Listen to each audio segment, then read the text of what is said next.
अचण ते ऐलान थो करियां त सियासी समाजी तौर ते हर सतह ते जेका बाक़ी ज़िंदगी आहे उहा इंशा अल्लाह ताला क़िबला मखदूम जमील ज़मा सां निभाए।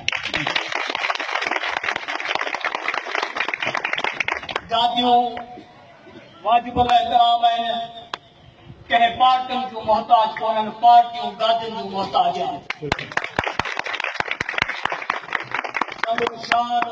मर्तबो खेन पंहिंजे विरासत में पंहिंजे बाबे ॾाॾे खां मिलियल आहे। संदुन इज़त मर्तबो आल ऐं इक़बाल जो हमेशह दुआगो रहियो ऐं हमेशह दुआगो रहंदुसि।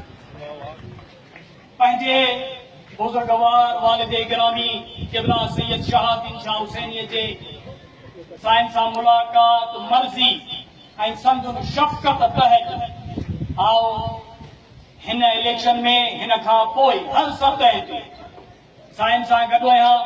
जेका ईअं आऊं चवां त साईं खे इंशा अल्लाह ताला हिन तरफ़ जेको आहे सो अलाह मुतबर करण जी ज़रूरत पेश कोन्हे।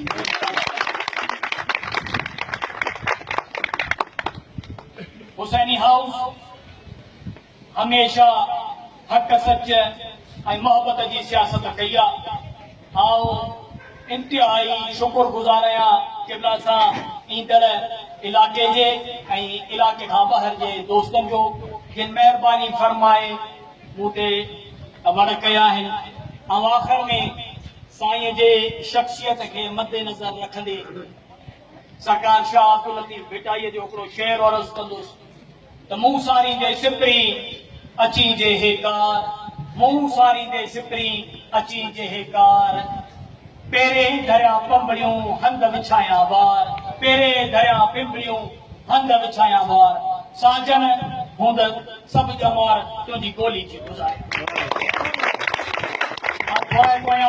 वरी क़िबला मखदूम साहिब जिन जो उन जे सब्थ जो ऐं अल्लाह जे हबीब जे सदके इंशा अल्लाह ताला ही जोड़, ही दोस्तीअ जो नातो, ही नियाज़मंदीअ जो, ही ख़ातिमीअ जो नातो इंशा अल्लाह ताला क़ाइम ऐं दाइम। महिरबानी।